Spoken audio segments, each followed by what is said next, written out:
Welcome to the Black Entrepreneur Experience podcast, inside the business, buzz, and brilliance of Black entrepreneurs. Here is your host, Dr. Frances Richards. What happens in Vegas goes all over the world on Black Entrepreneur Experience episode number 472. Thank you for joining us as we elevate the Black Entrepreneur Experience by interviewing CEOs, thought leaders, innovative thinkers, and Black entrepreneurs across the globe. I'm your host, Dr. Frances Richards. Our next guest is an Air Force veteran who launched her sustainable clothing brand, Freedom Fleur. Welcome, Kirstie Fleur. Hi, Dr. Frances. How are you? I am perfect. Thank you for your service. And I've given our audience such a brief bio. Why don't you fill in the gaps and share with our audience what you'd like them to know about you and your business? Yes. Well, I started my business as a nonprofit in 2017. I started as a nonprofit and we did work with advocacy for women who were in abuse or who were going through rape trials. We did advocacy, like that type of work. After going to a few mission trips, I went to a few mission trips in India and some other places. And while I was there, I got to see the underground of what was happening in the fashion industry. So I got to see like some sweatshops and see how women in those places, they're living and how they're able to take care of themselves or the lack thereof. I also just got to see while I was there, like that there wasn't really a difference between us and them, that all of us women around the world were needing the same thing. And that was equity and economic empowerment, and to be able to have the dignity to make dignified wages and take care of ourselves. So our group was coming in and, to help this organization out and this group of people out. And the entire time I was there, I just kept thinking, we've got to do some money behind a cause, because this is not going to help these ladies sustain themselves and help sustain their livelihood and grow their families or anything else. They'll be constantly trying to come to us for the resources when, we want dignified work at the end of the day. So I went back home with this kind of chip on my shoulder of trying to figure out how to rectify the things that I saw. I had grown up doing design and fashion, teaching myself how to sketch and how to draw and all the things. And so I decided to pull some of those tools out of my hat and pivot my nonprofit at the time to a for-profit, and started studying social entrepreneurship, and then realized, okay, social entrepreneurship can be a for-profit as well. So I started studying Toms and different brands that were social enterprises and decided that is the route for me. I'm going to start a sustainable clothing line for women, a luxury brand where we can feel okay with wearing something that is luxurious and that is attached to our goals, our morals, that we feel good about actually wearing it. And we know that the person that's behind it, that's making it, has a living wage and is being taken care of, and they're working to have dignified work. And so, yeah, that's how I got my start. And talk about securing the finances to start your business. Absolutely. So for me, I bootstrapped for probably the first 3.5 years. I was just bootstrapping. And then my husband, he is a federal contractor. So he's done federal contracting for maybe about 2 decades now. And he's done it for a very long time. He's always been trying to get me to get into federal contracting because I'm an Air Force veteran. He's like, there's set-asides for women who are in business, who are African-American. There's set-asides for veterans. When a contract is put out there, they have to leave a certain amount for these specific socioeconomic groups. And I still wasn't interested. I was like, no, I'm not trying to I'm already wearing too many hats. I don't want to get into federal contracting as well. And so he just kept pitching the idea, and every now and then he'd throw it out. And then I finally was like, I think I'm going to give it a try. I'm just going to throw my hat in the ring. And we bid 2 contracts. And the first one we didn't get. The second contract we bid, a $500,000 contract, and we won it. And so now we have a rhythm of bidding contracts, a non-traditional way of funding, which is what I always, if you don't want to take out loans, if you don't want to do the traditional route, and you really need some space, because fashion is one of those industries where it is very expensive to do production sustainably. If you're not going the routes that everybody else goes and $1 t-shirt, and you want to know that everything is made well and ethical in the background, it is very, very expensive. So we had to find a way that we could, do some federal contracting and make it work. And it's been very great for us. So tell us something that we as small business owners, we don't know about federal contracting. It's so much information out there, and I hear your reservation, and I call it cracking the code, because that's one of the lanes I would like to go into also as federal contracting. It just seems like it is a laborious process and very confusing. You are right. It is a lot out there. The SBA has a lot of information out there. When we talk to people, they say, well, why would we take a course here? Or why would we communicate with you about this? All the things. But I always say, what is it doing for you now? You're you're on the internet and you're searching, and we've already been through all the red tape. We have 2 decades of experience here and proof of concept because I've won contracts. But not only that, it is what you think it is. It is a lot of work, and it's a lot of weeding through. Is this legitimate? Is this legitimate? Is this not? But I feel like the key to it is utilizing your core competencies and what you feel like you can sell to the federal government. So if you are a speaker, thought leader, you're personal leadership development, or if you're like, I'm really just good at logistics and I can find any product or anything and get it to the federal government, they are looking for people to do those things. Those are the type of things that they source out.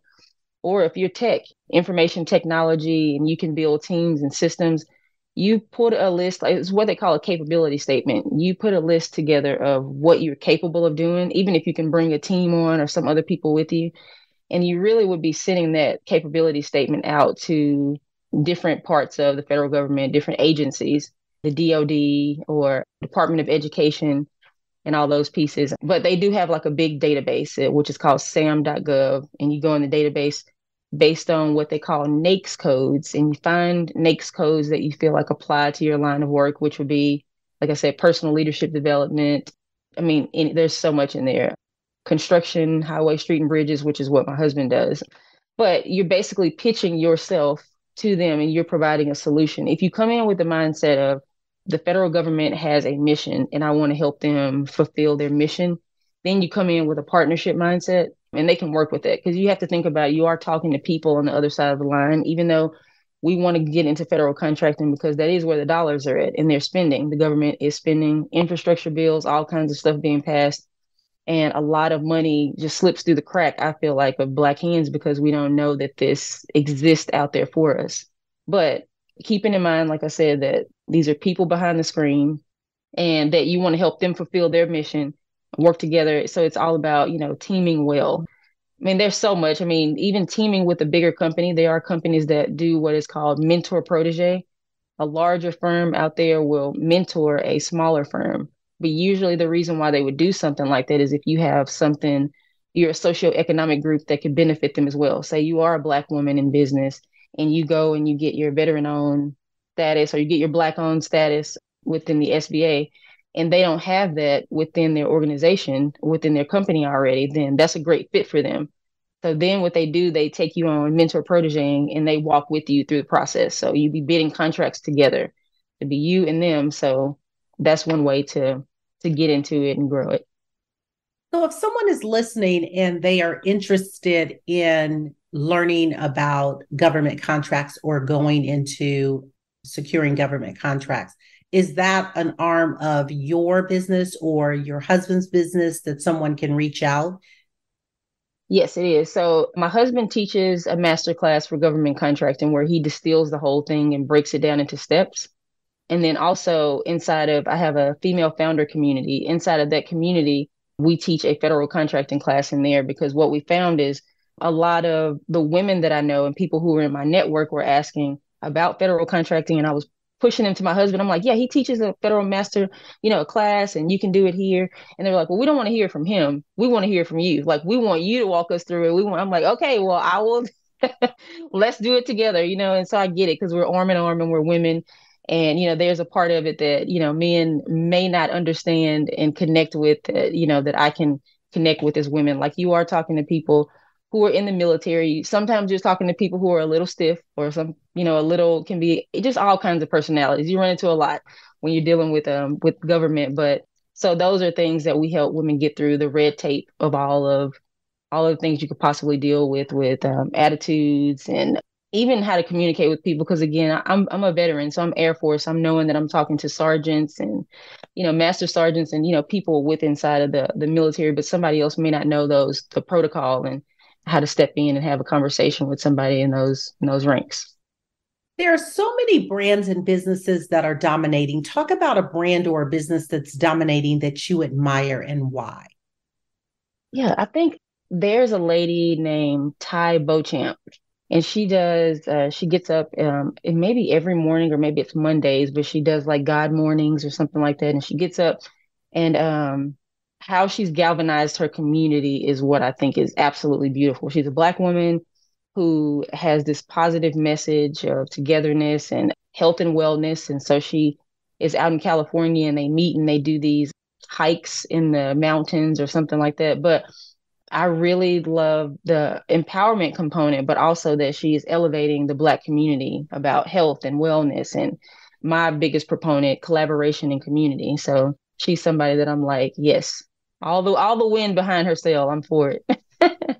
That's awesome. Let's talk about the getting into the luxury business in terms of clothing. What is something that we don't know about that industry that we should know? I think the biggest thing, something that's important to me is that there's a lot of large luxury brands that we love. There's Gucci and Celine and Louis Vuitton and different brands like that. And then you have what we call sustainability warriors, or people who are very serious about sustainability, who go and they say, okay, this company needs to be, we got to cancel this company because of all the horrible things that are happening in the background. And we do have to hold people who are in positions of authority, who got the money and the resources to make change. We have to hold them accountable for bad ethics, bad people management, and especially the treatment of women in the back of these industries. Because a lot of the times it's India, it's Asia, these different places where there is sweatshops and landfills filled with clothing and children working in the back of these sweatshops and quarries and mining for stone and stuff for our houses that we don't even know about. It's kids doing this type of work, and it's not ethical and it's not right. It doesn't matter what country it is. But when I look at it, I'm like, how can we make incremental change? I'm like, we hold them accountable, yes, but we also have to keep in mind that Rome wasn't built in a day. So I see some companies that are out there that are actually taking steps and initiatives like changing their fabrics and deciding, hey, I'm not going to use polyester blends now because it doesn't break down into the environment and it'll actually be here for thousands of years. And, it's important for our resources and our things to be able to biodegrade into the earth and these type of things. So it's just important for me, for people who have that advocacy mindset, because advocacy work is important to me as well, that we would think about the fact that it takes time. It is a mind. These people have to be taught. So they take the classes, they learn, but it's not built in a day. It takes time to restructure and reorganize. So starting with a fabric, starting with the ethics in the background of something is super important.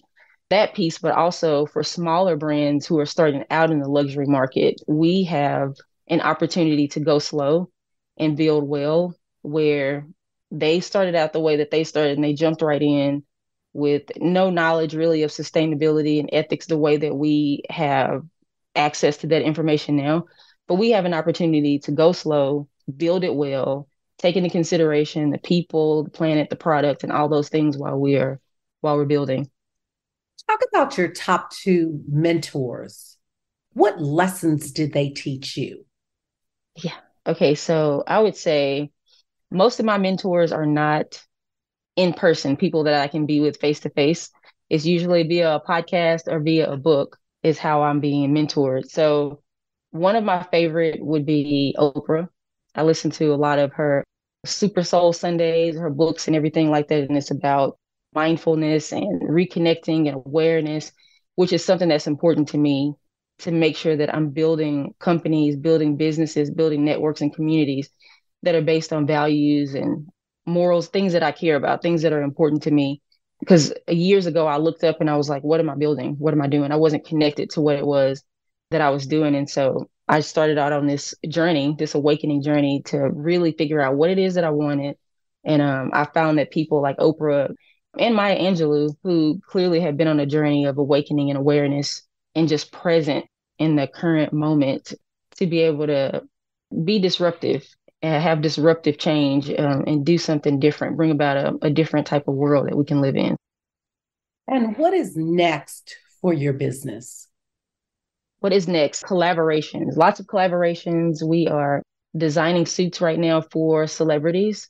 And so we're excited about that collaboration and those partnerships. We've been doing a lot of what we call freedom sessions, which they're like empowerment events that we have locally, where we partner with a venue here in Nashville, Tennessee. And we bring on thought leaders and speakers in different arenas and talk to build up the community of female entrepreneurs. And so we're doing more of those. We're doing our last one in December, here in a couple of weeks, here in a week or so. And so we'll be doing more of those in the next year. So we're just excited for more partnerships and bringing more one-on-one event experiences and activations to our community. And again, the collaborations. When you talk about really advocating on behalf of women, tell us a success story. You don't have to give names if that's not apropos, of someone that you really saw soar. Absolutely. Okay. So this was back when I was doing nonprofit work, and one of the ladies that was walking with us had just been a victim of a rape in a community that she was a part of. I'm trying to be very vague. In a community that she was a part of. And so we talked with her through it as she was dealing with police officers, as she's dealing with lawyers and all these different pieces. And she didn't right away want to press charges or do anything about what had actually happened to her. And if anybody is listening and they're like in a community of faith or anything like that, sometimes people who are in these type of organizations have a belief system that to seek justice is not godly, which is, it's odd that it taught that way or was treated that way. But so we had to walk through like, there is no love without justice. The two walk hand in hand together. So you can't have one without the other. We actually walked with her through that. She pressed charges, went through the trial, did all that. And we stayed together with her as a group, as a community. It was about 10 or 15 of us at the time. And we just walked with her through it because it was a lot of ups and downs. You can imagine, like, it's on the news, it's in newspapers, it's all around. People are talking about it. And the community that she was a part of, they were still talking about it. So she didn't really have a safe place. She had a safe space when she was with us. And she was learning to communicate and learning to cultivate safe places where she could be with other women. There was that. But then I see her now and watch her soaring, and she is married and has been walking through therapy for years to make sure that she stays on top of her mental health and wellness and well-being. And she's a writer, and she's written about her story, and she writes about it in such a powerful way. So to see her take her power back is amazing to me to see. I don't take responsibility for that. What I look at is the collective unit of all of us saying that women don't have to say that this is okay, and we can step out. And when we step out, we can also support each other and love each other, and we can continue to thrive and grow. So seeing her thrive and grow it's amazing. Speaking of mental wellness, talk about mental wellness and entrepreneurship. Entrepreneurship in itself it's a doozy. I mean, there's a lot of ups and downs. There's a lot of pivots.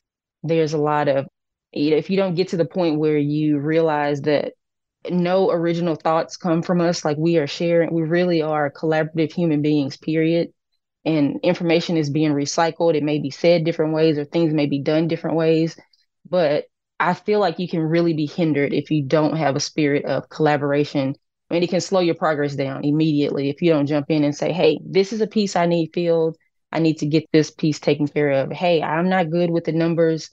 I'm going to find somebody who can come in and do the numbers instead of trying to be the master of all the things. So that is a lesson that I learned pretty early on.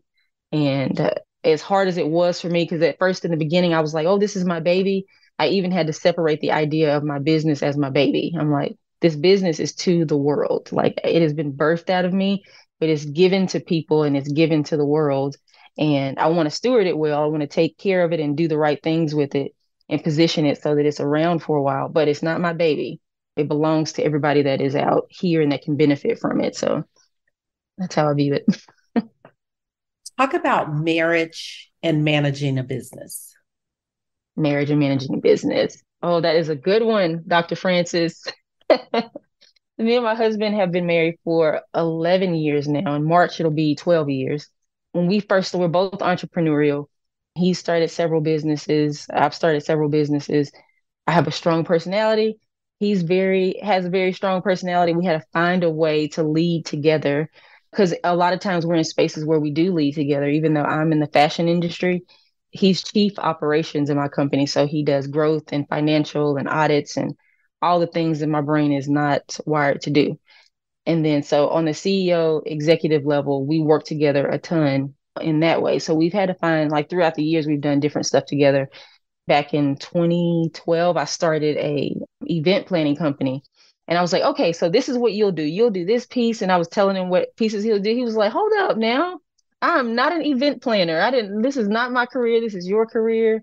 And so I did that for about 5 years. And I realized, okay, my husband's not an event planner. I need to find somebody else to fill these roles. But really working in our strengths and finding spaces where we can work together. Like if there's holes, if there's spaces where this is not something that I do well at, but it's something that he does well at, letting him thrive in it. And then I often tell him, like when it comes down to designing and creativity and casting vision and all those things, I'm like, that's not your corner. That's my corner. So let me stay in my corner.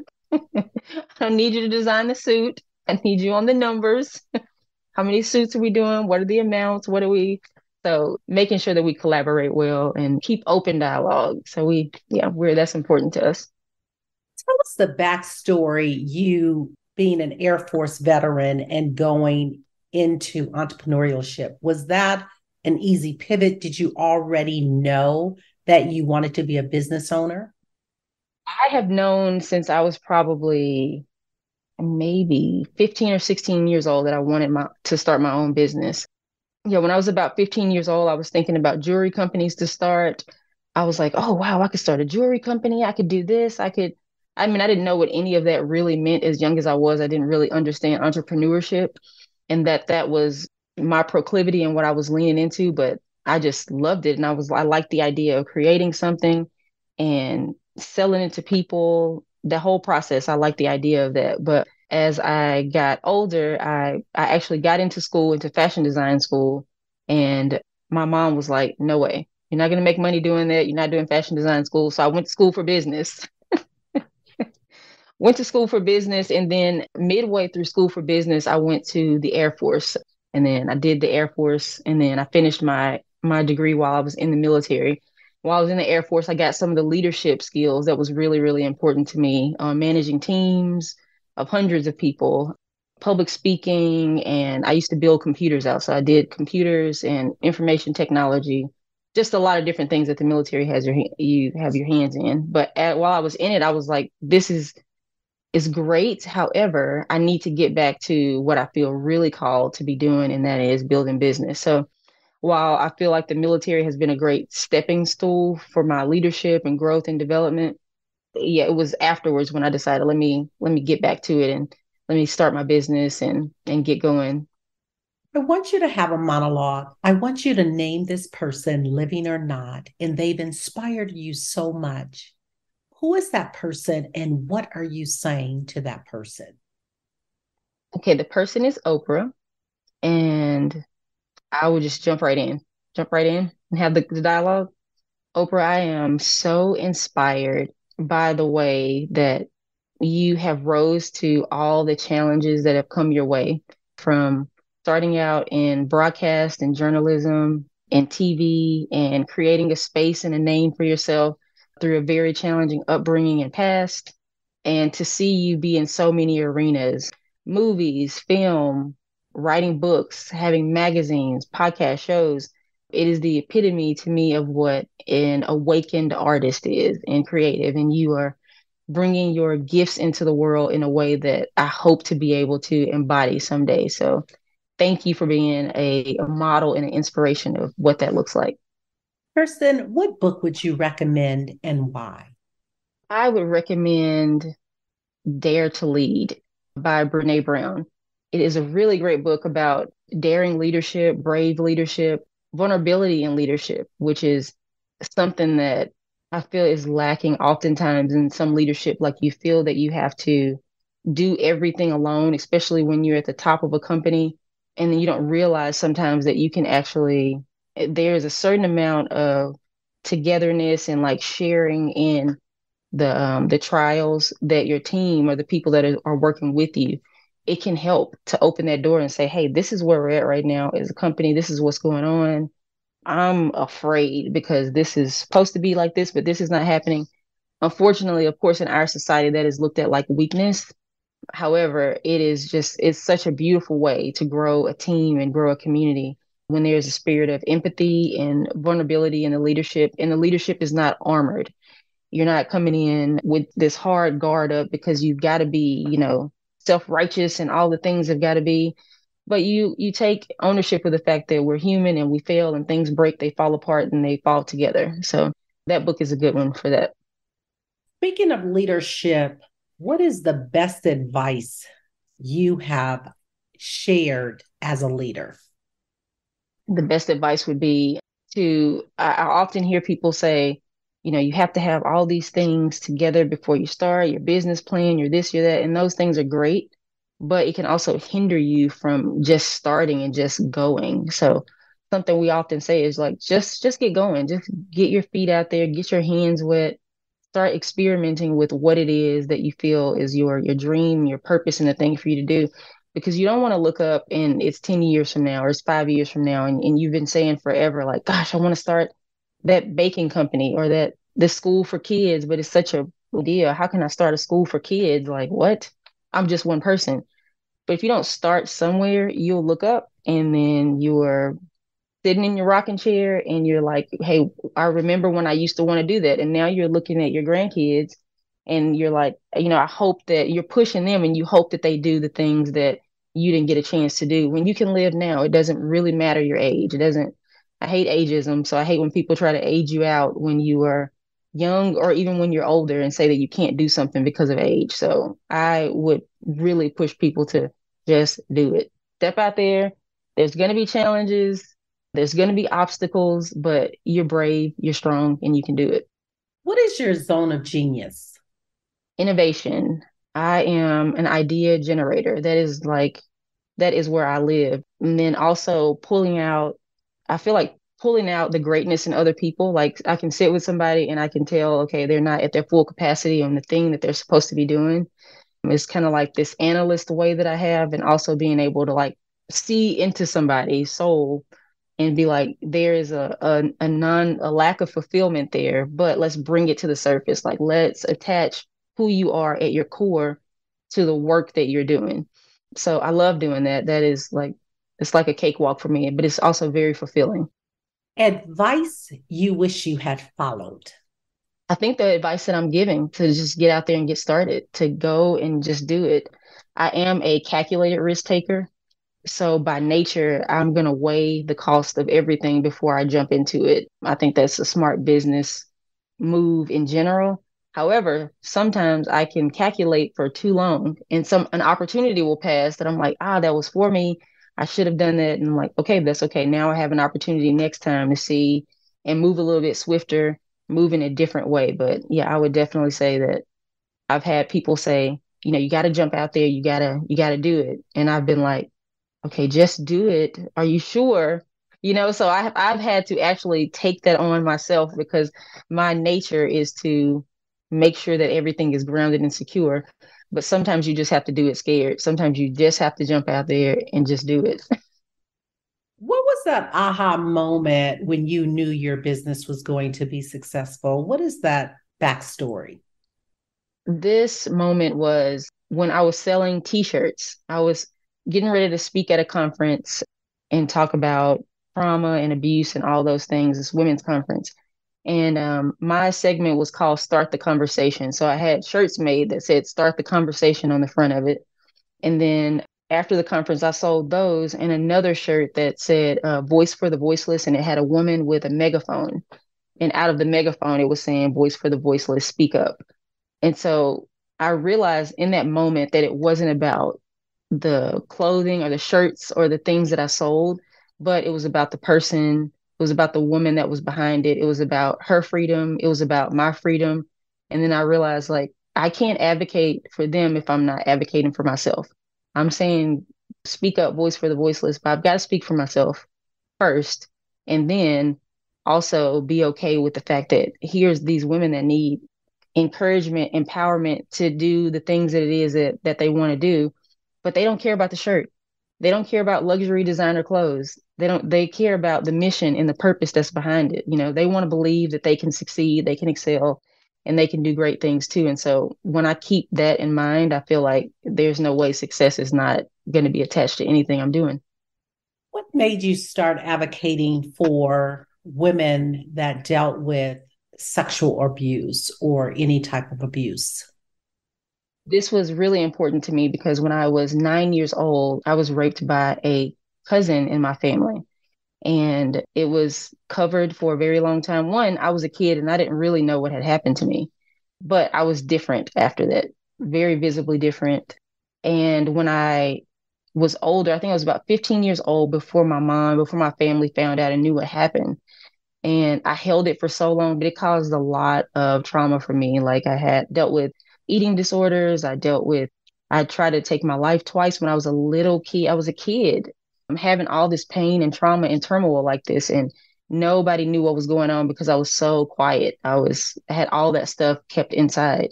But as I got older and I started doing the work and start realizing the little girl inside, she needs to be given a voice. She needs to know it's okay.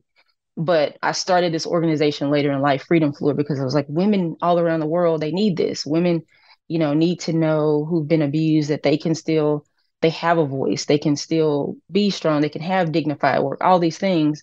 But as I was doing it, as I was mentoring these women, and all these things were coming up, different rape trials around the nation and stuff were happening. And it was a trigger for me. I was like, wow, this is a lot. And it was at that moment, it kind of hit me like, I really have got to do my own work, because it is so easy to go external and look at somebody else and say, let me help you. Let me build something, an organization for you to help you. And it makes us feel good about ourselves, but it challenged me in that moment. I was like, I really need to go and I have to do my own work. So I actually paused my business for about a year or so. And I went through counseling and therapy, and because I really needed to give voice to the pain and through the things that I had went through, and establish some boundaries throughout my life and family connections and everything. And so that is the reason why I started Freedom Fleur. And that is the reason why I started advocating for women, because I saw myself in these women. So I needed to create a place for us to thrive. Thank you for sharing that authentic story. Absolutely.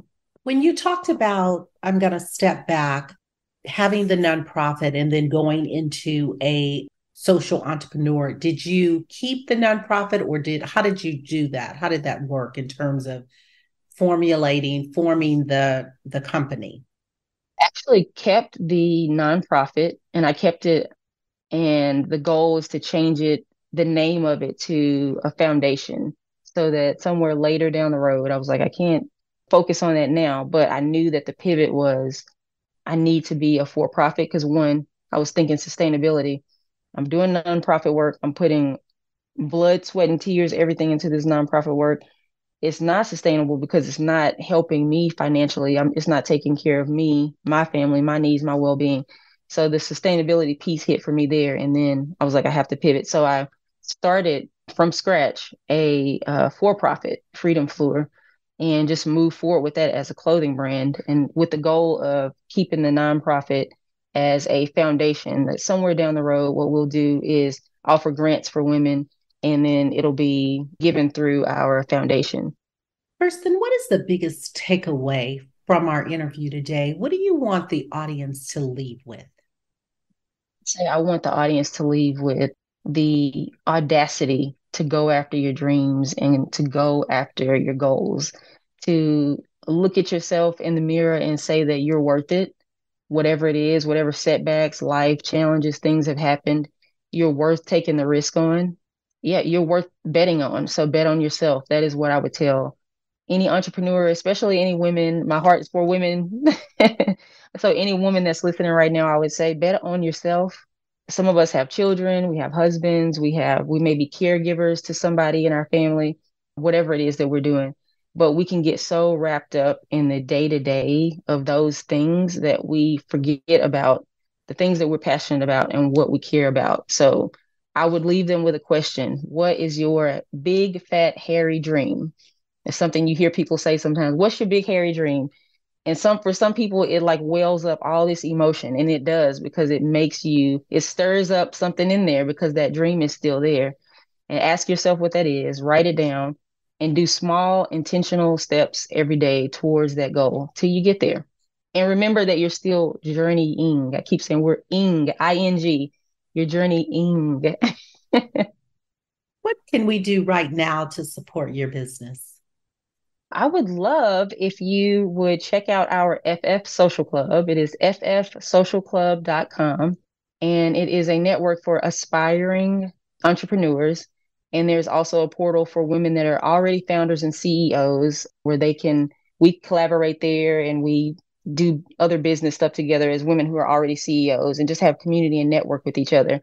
But it's also a give back for women who are already currently founders. They can be able to give their knowledge and courses or whatever it is to women who are aspiring and who are not at the level they are at just yet. And then as far as the clothing brand is concerned, you can go to freedomfleur.com and you can pre-order any of our suits that are available now. And I would love for you to be wearing one of our suits. That would be great. And the suits are for men and women? They are for women. I mean, I'm also an artist, a singer-songwriter. So one of the guys in my band, he wants to buy one of the suits. He thinks he's going to look great in it. So, hey, if you're a guy out there and you want to wear it, you go for it. Kirsten, if you conducted this interview, what is the one question you would have asked yourself? I want you to ask the question and answer it. I would have asked, Kirstie, do you have any kids or family? What does your home life look like, and how do they support your mission and vision? And to that, I would say I have a amazing 8-year-old son. He's my favorite little 8-year-old. He's brilliant. And I have a 4-month-old baby girl, and I have an amazing husband, and they support my journey and what I'm doing by allowing me the space to be the creative woman that I am. Whether that is my days sometimes look like me as an artist, I muse and I need, to be able to have the space to think and dream, or is space to write and write books and curriculum and different things that I do, or gifting me with spa days, or just really caring about me and my well-being as a person and as an artist, as a mom, as a woman, all the things. I know that in my home, I am known and seen. And so it helps me thrive, which therefore helps my business and everything I touch thrive. We've come to the part of our interview. It's called Rapid Round of Fun. I'm going to ask you a series of questions, and I'd like you to give me very quick answers. If there's something you desire not to answer, feel free to say pass. Are you ready for the Rapid Round of Fun? I'm ready. Your ideal car? A G-Wagon. Your favorite comfort food? Ice cream. Your favorite singer or rapper? Adele. Your favorite dance song? Mona Lisa. What food do you eat every week, no matter what? Quinoa. Your favorite color? Pink. Your favorite holiday? My birthday. Workout or hit the couch? Workout. Thank you so much for joining us, Kirsten, on Black Entrepreneur Experience Podcast. Before we let you go, share with our audience the best way for them to connect with you and to do business with you. And feel free to leave all your social media handles. If you want to reach me, you can you can check out my Instagram, Kirstie Fleur.